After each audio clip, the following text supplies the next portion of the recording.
We are doing another build video this week, or this day, whatever. I don't know how often I do these. We are doing the, let's get these things out of the way and try and get this all in frame. This is the Moonraker James Bond 007 Mac 10. This is the one that Richard Kiel was using, Jaws. He's a nice guy. I met him on numerous occasions. It's a weird one in that this is really just a Mac 10. Like, there's no, like, while there's some dressing on it, it's real world dressing. I think it's not really customized like the Blade stuff, but it does have a removable magazine with your little bullet thing, and it has a working trigger, or it would, but I think I glued this one in because I was being lazy. It's nice. It comes with a stand. Nice little 007 Moonraker stand. You take the magazine.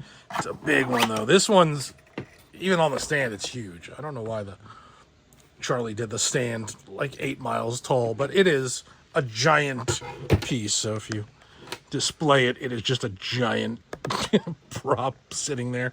All right, so let's get into what we have here. First off, of course, the stand. As usual, I painted it black. Everything black, then painted white in there, and then a little black touch up for anything that I messed up. Very simple for the body. If you've watched any of the other videos, you're going to see the Mac 10s are all basically the same, you know, a lot of the same things. So the magazine, the flats are the top. So the bullets get glued on here. Glue, of course, as usual, we're using super glue, maybe a little zip kicker if you have, to speed up the drying times. So the bullet part goes on top. Magazine base, how low can you go, goes on the bottom. And your magazine is done. We have our Mac 10 body with this little barrel piece.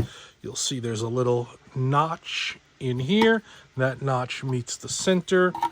And we go in, and when you give it a push, it'll stay in there nice and tight. We're not going to do that right now because that would be hard to remove. The barrel, the threaded part, obviously is going to stick out this time. It also does have up, so we're going to put the strap. There is a strap on this one as well, as we just saw on the Blade Mac 10, so that one's going to go here. This one you don't really need to glue. I mean, you could let this just flop around because that's how they were, and just glue everything else in. If you don't know, this is meant for a piece of strap to go through that you put your hand through so that when the thing starts to kick, you can kind of control it. So that's the front. We have our barrel, little suppressor. I don't even know what this, it's not really a suppressor. What would this thing be? It's just a barrel shroud, I guess. This is the top. It just gets glued on the front, like so.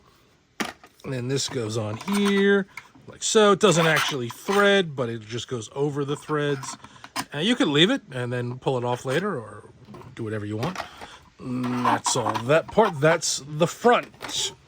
For the other parts, it's also going to come with 2 springs and a little metal bar. You can't really see there.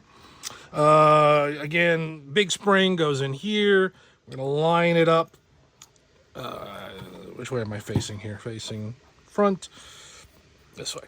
So lining it up as usual. Again, same with the other ones. The spring coming, you know what, I'll do it. I was like, I've done this 100 times with all these things. You've watched it 100 times. You don't need to see me do it again, but I'm going to do it again. Spring goes in here. Oh, my nose is itchy. Lines up with this part here, and then it all goes in at once, because if you do it any other way, it won't work. So the back goes in here, and this goes in here. You're only gluing the back of this part and the top here. The rest of it won't be glued, and this way the trigger will work. Like that. You could even glue this trigger to here. I mean, it'd probably work. And then once that's in place, this bar runs through here to hold the trigger in place. All right, so that's one done. This is done. Let's get the little spring out. Come on, little spring. You can do it. You're free. Okay, I'm going to put the big spring back in so I don't lose it. Over here we have the... Yeah, let's finish this guy.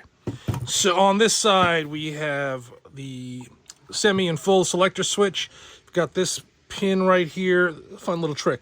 If you push this in, you might need to burr it out a little bit to get it to fit. But if you put it in there and you glue this selector onto this piece, you do this right, you'll be able to flip from semi to full if you want to. Otherwise, you just glue this right on there. Boom. It's on full. Boom. Or it's on semi. Your choice. Either way. On the top, you have the little sight. Gets glued in. There's like 2 little nubs. Goes right on there. Boom. Simple.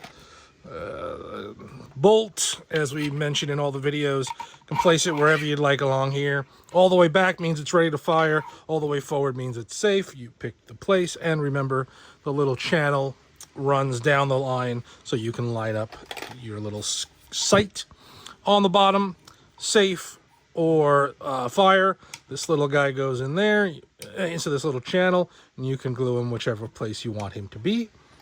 And then that's done. And then you've got your magazine, goes this way and gets glued in here. And then this one doesn't have the channel. I'm going to reprint this. For some reason it doesn't have the little piece that goes in there. This must be the first version. So that will go in there. And then you've got this guy. Oops, I moved things.